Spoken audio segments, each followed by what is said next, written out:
सोनी जी, सफलता की कुंजी क्या है आपकी नज़र में? जय जय श्री राम। आपने बहुत अच्छा प्रश्न किया है पाठक जी।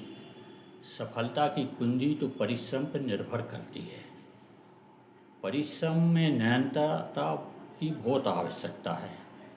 एक बात जरूर है कि भाग्य भी उतना ही महत्वपूर्ण है जितना कि प्रबल पुरुषार्थ। हालांकि प्रबल पुरुषार्थ वो है जो भाग्य के अंकों को मिटा दे। एक कहावत है, भाग्यहीन को मिले नहीं भली वस्तु को जो, काग दाग पके जब कंठ में होत काग के रूप। बात तो सही है, लेकिन अगर आदमी निरंतर अभ्यास करे, प्रबल परिश्रम करे, पुरुषार्थ करे, तो भाग्य के अंकों को भी मिटा देता है। जैसे एक उदाहरण हमारे शास्त्रों में आता है कि भागीरथ जी ने असंभव काम को संभव कर दिया। वो आकाश से गंगा जी ले आए और धरती पे प्रवाहित कर दिया। इसमें 3 पीढ़ी लग गई, लेकिन निरंतरता रही और प्रबल पुरुषार्थ रहा। ये बात आज कलयुग में हमारे लिए तो असंभव है। ये तो बिल्कुल असंभव है। लेकिन एक कहानी और है, एक उदाहरण और है, खरगोश और कछुए का।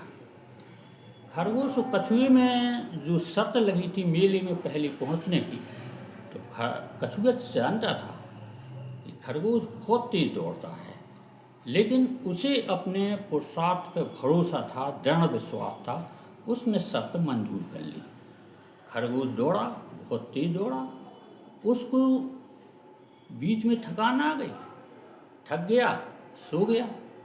लेकिन कछुआ निरंतर चलता रहा, बगैर थकान के चलता रहा, और वो मेले में सबसे पहले पहुंच गया।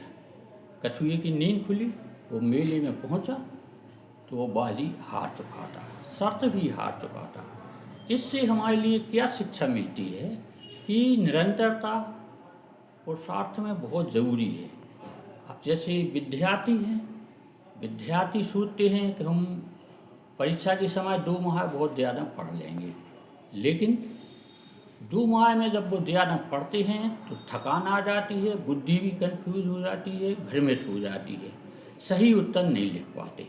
और जो निरंतर प्रारंभ से पढ़ता है उसको थकान नहीं आती, उसकी बुद्धि भी स्थिर रहती है, शांत रहती है, वो प्रश्न के उत्तर सफलतापूर्वक दे सकता है। राजनीति में भी सोचते हैं चुनाव आएगा, उस समय हम कुछ ऐसा वैसा कुछ भी कर लेंगे, लेकिन जनता भी जानती है कि चुनाव आ गया, अब आप आ गए हो, 5 साल कहाँ रहे। धर्म नीति में भी लोग आप कुछ 20 मालाएँ प्रारंभ कर देते हैं, कभी 2 मालाएँ करते हैं, कभी वो ही नहीं करते। सिद्धि कहाँ से मिलेगी? सिद्धि तो तभी मिलेगी जब आपका पुरुषार्थ और उसमें निरंतरता हो।